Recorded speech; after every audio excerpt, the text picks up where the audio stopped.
This is Teyonah Rainwater, right after her 2-season-long run from Father Reynaud came to a very dramatic end. And I mean, we knew how this was gonna end, right? You are renouncing salvation! I renounce it! And to the devil with you. There's no Chief Thomas Rainwater if the priest or Marshal Kent get what they're after.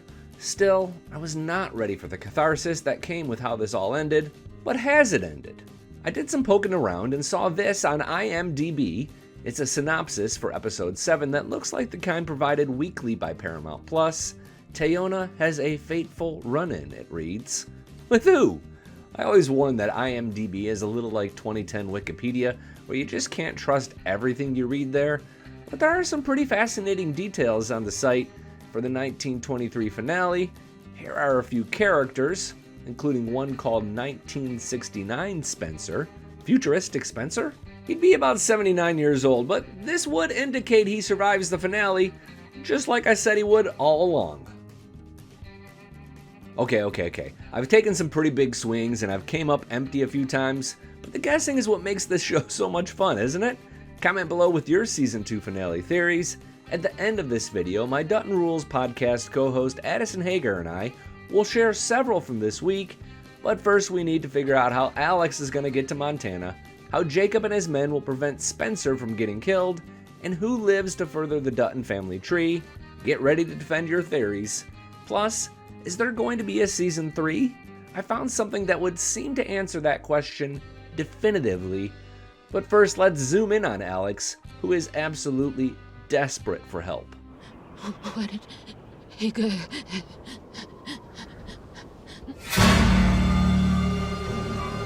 If you recall, Paul and Hillary made the worst decision in the history of decisions and drove past Buffalo, Wyoming, even though the lady at the gas station tried to warn them. Take the train from Sheridan. Car won't make it. Are there no roads? Yeah, there are roads. Just no more of these. Okay, she could have tried a little harder, but alas, Paul hit the road and the Chicago couple froze to death. Shout out to actor Augie Prue with this amazing BTS shots.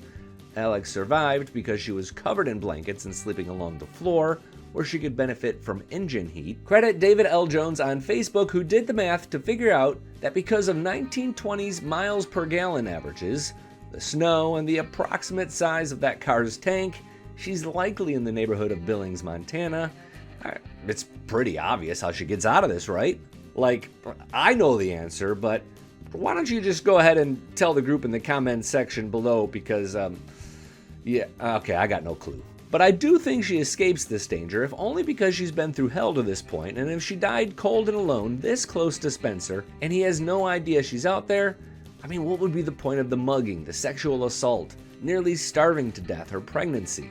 I'll take a stab and say Native Americans save her. That seems reasonable, right?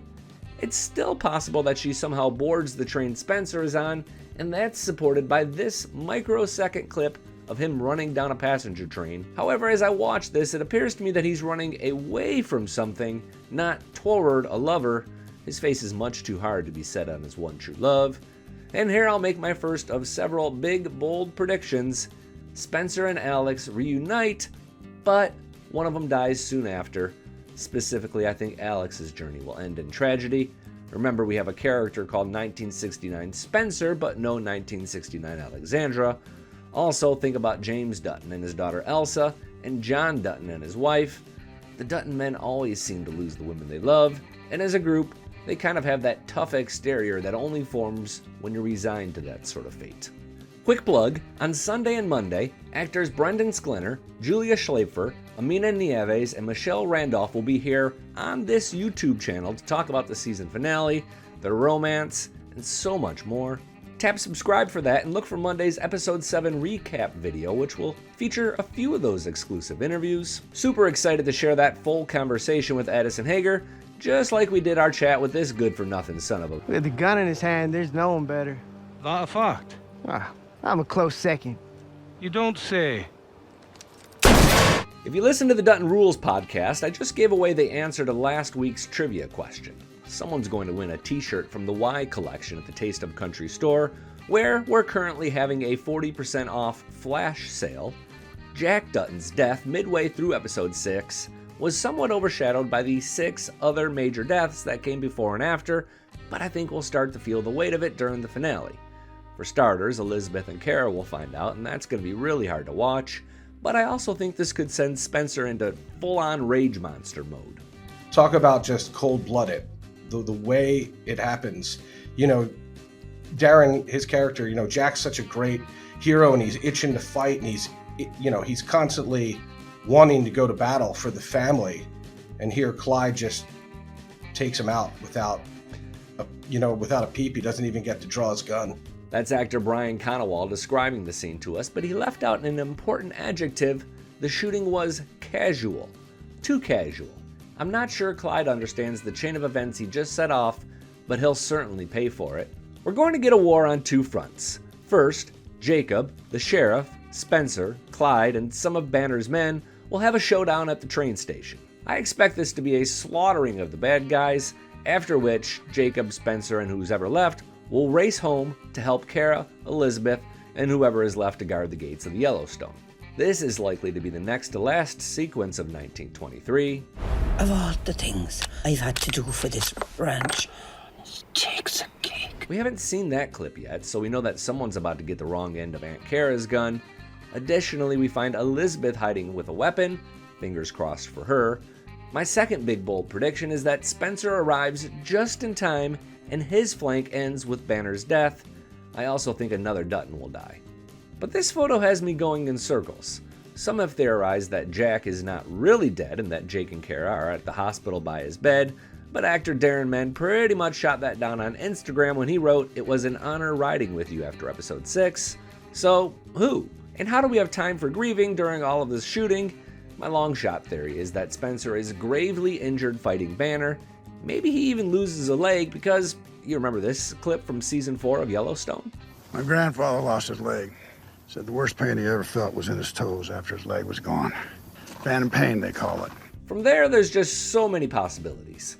Will Whitfield get killed somehow? Will Banner turn on his boss? Does Lindy somehow play an important role? Earlier this season, I pointed out how Donald Whitfield's house becomes Governor John Dutton's mansion in Yellowstone, and I'd love if the show explained how that happened. I think we can say that season 2 is going to be the final season, however. And the reason for that is because so much of the cast is moving on to other dramas. Michelle Randolph is part of Landman, and yeah, I know other actors have been a part of multiple Taylor Sheridan projects, but never for multiple seasons. More important is Helen Mirren signing on for Mobland, another Paramount Plus show that just got started. No way she ping-pongs between these 2 shows. It'd be like Jennifer Aniston joining Seinfeld between seasons of Friends. I'm hopeful Amina Nieves finds another role soon. She'll need to get to Mexico during this episode, which is where Thomas Rainwater was born. And my final big bold theory is that Jennifer Carpenter's Mammy Fawcett helps her with that, or maybe Sam, Elsa's husband from 1883, maybe he makes a cameo. That'd be a beautiful circle of life, wouldn't it? One last thing as it pertains to the Dutton Family Tree. A lot of the confusion is based on interpretation of things Taylor Sheridan or the cast of Yellowstone has said, and I think to take any of that as gospel is to believe Taylor has known where he's going from the drop. I don't think that's the case. More likely is the map was made as the show became popular and more series were added. My favorite fact to rely on is the 7 generations theory, which either ends up like this. If Alex's baby is John Dutton's great-grandfather, you can see my long, controversial extra generation in there to get to 7. Or it looks like this if Jack and Elizabeth's baby is John's grandfather. Both scenarios conflict with what we know, but the Jack to John theory is less of a contradiction. Of course, another prequel could just introduce a new relative like 1923 did, and then we're all wrong. Okay, remember, it's Julia Schlepfer, Brendan Sklenner, and more on Sunday and Monday. Joining me now is my Dutton Rules podcast co-host Addison Hager for your questions, comments, and theories. You can go ahead and drop them below or at staff@tasteofcountry.com. Who's up first, Addison? Alrighty, let's dive in. Todd from our email says, I like a little gratuitous nudity as much as the next dirty old man, but this whole Donald Whitfield subplot is getting to be too much. We get it. He's a scumbag. Yeah, 100% agree. And, yeah. The first time, season 1, I was like, oh, that's kind of kinky. And then I was like, wow, that's kind of weird. And now it's like, oh, good. That's kind of dark. I appreciate the honesty on email there, Todd. The next one is from @Monica99, who says, I'm absolutely sick of Elsa's voiceovers. Amen, girl. Which just repeat the same thing over and over again. Yeah, let's see. I've learned that the rapist is Winter. I've learned that childbirth sounds like you're being decapitated. What else have I learned from Elsa? Just about how man has just ravaged and ruined the earth. Yes, can't forget about that. She was such a ray of sunshine on 1883. You remember?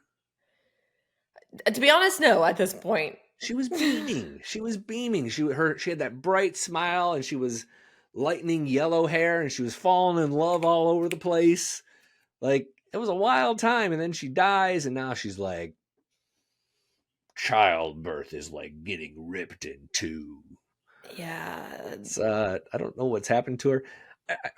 And in all seriousness, I think her voiceovers aren't really serving any sort of purpose any longer. They keep kind of coming back to her, but it even kind of sounds like she's phoning in the VO compared to some of those early episodes. And it's just sort of a way to get from one scene to the next, or to get us out of an episode. Maybe that'll change with episode 7, but I haven't learned anything new from her really since season 1. Yeah, no. All right, Extraordinary on YouTube says, I'm going to defend Donald's actions. Oh, this is interesting.